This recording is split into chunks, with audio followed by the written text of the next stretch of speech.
I really like the 36 assists. You know, that's, you obviously you gotta get in the lane, you gotta drive the ball, you gotta get to the rim. I thought we did both of those. We drove it, and then, we got the ball out of their trap, got into our pick and roll guy, and I thought those guys made good decisions, and they were open. I liked the shots we were getting, and but again, I think it comes from our thrust to the rim and how we got there and how we sucked the defense in, and then they made some good passes. What else allowed you to get some separation? You got to a double-digit lead in the second quarter, and then obviously exploded in the second half. Yeah, I thought our defense was solid. I thought it was one of our better defensive performances. So just solid all around. I thought Jared Allen again, just kind of patrolling the paint. Active. They got us on a couple of back doors. He cleans them up. That gives you confidence that, your defense can play a little more aggressively when you have a shot blocker out there. And I thought Rondae was good defensively as always. So, good defensive performance. I think that helped get some separation. What does it mean when you click the same way 2 games in a row, use that same formula, and it all works for you?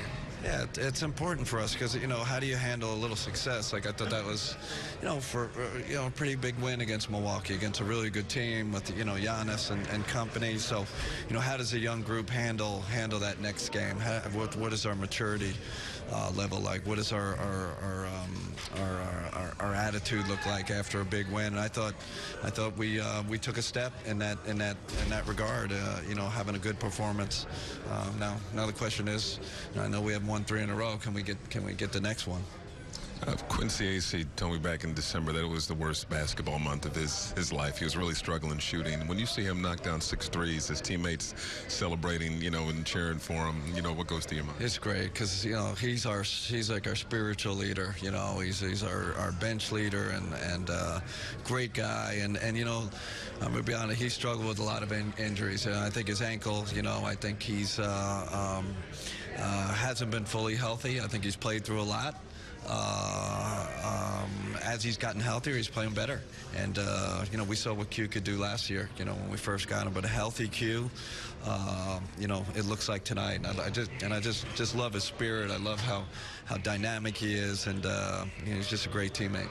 Coach, you're going to see these guys again in 2 more nights. What are the challenges that comes with that? Yeah, our challenge is, how are we going to handle this? Beating Milwaukee and having a good win in Chicago, on the road, and then are we going to, what does that look like in Brooklyn? How do these guys handle success? Because sometimes you relax mentally. I think sometimes you get off your habits after a win.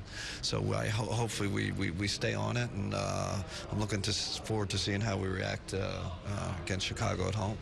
You've been asking them for the strong finish, and now you're 6-5 in your last 11.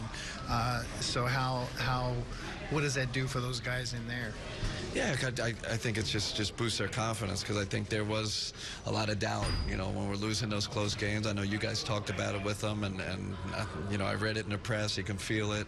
To be able to, close out some games, it really means a lot for our growth. And, I think we're, it's kind of what we've asked of them. Like, let's finish this season on a positive note. Let's keep trending upward.